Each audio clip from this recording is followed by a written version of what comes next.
Smart city દાહોદને વિવિધ વિકાસ કામો થકી ઝળહળતું રાખવા માટેની નેમ નગરપાલિકા દ્વારા કરવામાં આવી છે। તેવી જ રીતે નગરપાલિકા દ્વારા કરોડો રૂપિયાના વિવિધ વિકાસ કામોના ખાતમુહૂર્ત તેમજ લોકાર્પણ કાર્યક્રમ યોજાયા હતા।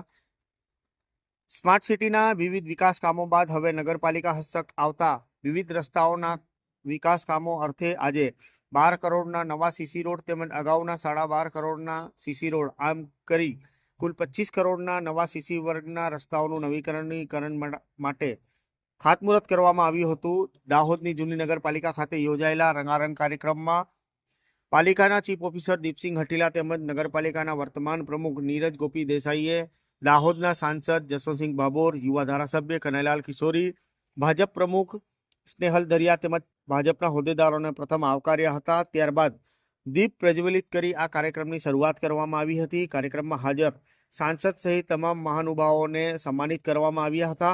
પ્રારંભિક 1995 થી લઈને અત્યાર સુધીના તમામ પ્રમુખોને આવકારી તેમને સન્માનિત કરવામાં આવ્યા હતા। સાથે જ 1995 થી અત્યાર સુધીના દાહોદના વિકાસમાં નગરપાલિકાનો ફાળો, નગરપાલિકાના પ્રમુખોના યોગદાનને પણ યાદ કરવામાં આવ્યા હતા। ત્યારબાદ દાહોદના હારદશામાં એમજી રોડને વધુ સુંદર બને તે માટે કરોડો રૂપિયાના ખર્ચે નવીન સીસી રોડની શરૂઆત કરવા માટે દાહોદના સાંસદ તેમજ ધારાસભ્ય દ્વારા આ કામનું ખાતમુહૂર્ત કરવામાં આવ્યું હતું। જે બાદ નવી નગરપાલિકા ખાતે ઉપસ્થિત મહાનુભાવો પહોંચ્યા હતા, જ્યાં કલેક્ટર યોગેશ નિરગુડેની હાજરીમાં લાખો રૂપિયાના ખર્ચે તૈયાર થયેલી 2 નવી સ્કાયમેટ વ્હીકલને લીલી ઝંડી આપી પ્રસ્થાન કરાવ્યું હતું। ત્યારબાદ પ્રમુખ, ઉપપ્રમુખ તેમજ ચીફ ઓફિસરની તૈયાર થયેલી નવીન ઓફિસમાં શાસ્ત્રોક્ત વિધિ અનુસાર પૂજા કર્યા બાદ પ્રથમ નગરપાલિકા પ્રમુખ ચીફ ઓફિસર દીપસિંહ હટીલા બાદ ઉપપ્રમુખ શ્રદ્ધા ભળંગે ઓફિસમાં પ્રવેશ કરી પદભાર સંભાળ્યો હતો, એકબીજાનું મોં મીઠું કરાવ્યું હતું। દાહોદના સાંસદ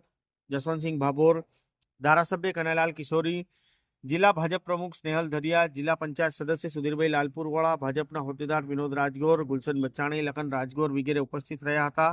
આ કાર્યક્રમમાં 1995 થી લઈને અત્યાર સુધીના તમામ ભૂતપૂર્વ પાલિકા પ્રમુખ, ઉપપ્રમુખ, સુધરાઈ સભ્યો, સંગઠનના હોદ્દેદારો, પદાધિકારીઓ, કાર્યકર્તાઓ તથા દાહોદના નગરજનો ઉપસ્થિત રહ્યા હતા।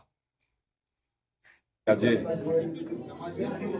ઝાયડસ રેલ બસેરાનું ખાતમુહૂર્ત અને દાહોદ શહેરના નવી રસ્તાઓનું ખાતમુહૂર્ત સમારોહમાં આજે આ વિસ્તારના ધારાસભ્ય અને કનૈયાબી કિશોરીજી, નગરપાલિકા પ્રમુખ શ્રી ગોપીભાઈ, નગરપાલિકા સદસ્યો, પાર્ટીની પૂરી ટીમની આગેવાની હેઠળ આજે સ્માર્ટ શહેરના લગભગ તમામ કામો 700 કરોડ કરતાં વધુ રકમના કામો પૂર્ણ કરીને હજી શહેરના રસ્તાઓ પાકા કરવા માટેનું ખાતમુહૂર્ત આજે કર્યું છે।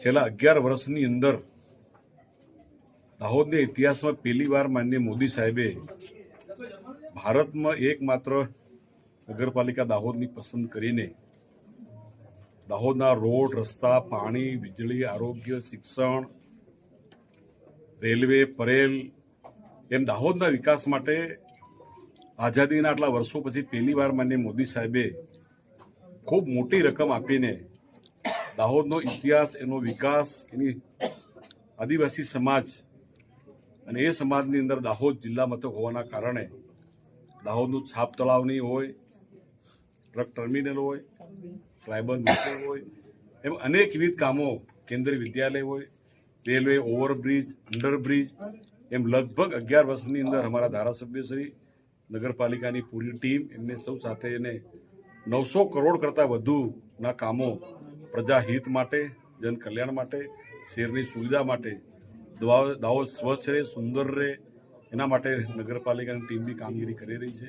આજના પ્રસંગે નગરપાલિકાની પૂરી ટીમ અને ખાસ કરીને ગુજરાતના મુખ્યમંત્રી શ્રી ભૂપેન્દ્રભાઈ પટેલ સાહેબે પણ આપણને ગ્રાન્ટ આપી છે, ત્યારે માનનીય મોદી સાહેબ અને પટેલ સાહેબના અમે આભારી છે કે દાહોદના ઇતિહાસની અંદર વિકાસની દ્રષ્ટિએ દાહોદ અગ્રગણી છે અને આગામી સમયમાં હજુ પણ દાહોદના વિકાસમાં અમે લોકો કાર્યરત છે। થેન્ક યુ, ધન્યવાદ।